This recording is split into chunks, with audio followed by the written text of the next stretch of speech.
مہدی رسولی نے کہا کہ اردو کی عزاداری میں سب سے بڑا ظلم یہ ہوا ہے کہ عزاداری کو فرش عزا سے نکال کر لے گئے اسٹوڈیو میں۔ بسم اللہ الرحمن الرحیم۔ ایک بات بول رہا ہوں، شاید آپ لوگوں کو اچھی نہیں لگے، لیکن پھر بھی آپ سن لیجئے اور کمنٹ میں بتائیے گا۔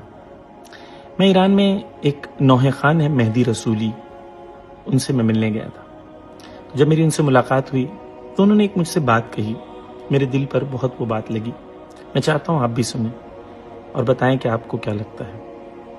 مہدی رسولی نے کہا کہ اردو کی عزاداری میں سب سے بڑا ظلم یہ ہوا ہے کہ عزاداری کو فرش عزا سے نکال کر لے گئے اسٹوڈیو میں۔ میں نے پوچھا اس کا کیا مطلب ہے، تو انہوں نے یہ بتایا کہ جب میں نوحہ پڑھتا ہوں، میں تو نوحہ پڑھنے سے پہلے ایران میں جو مداح ہوتے ہیں، نوحہ پڑھنے والے ہوتے ہیں، وہ مصائب بھی پڑھتے ہیں۔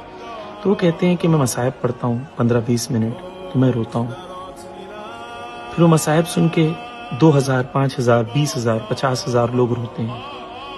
جب میں روتا ہوں تو میری روح کا ان کی روح پر اثر ہوتا ہے، اور جب وہ روتے ہیں تو ان کی روح کا میری روح پر اثر ہوتا ہے۔ اب جب میں نوحہ شروع کرنے جا رہا ہوں تو میری روح ان روحوں سے وصل ہو جاتی ہے، جوائن ہو جاتی ہے، اور ہم سب کے اوپر عشق امام حسین کا جنون طاری ہوتا ہے، اور ہم اس غم کو محسوس کرتے ہیں، اور وہ غم کو محسوس کرنے کے بعد نوحہ پڑھتے ہیں۔ اسٹوڈیو میں ہو سکتا ہے؟ کہتے نہیں ہو سکتا۔ کیوں؟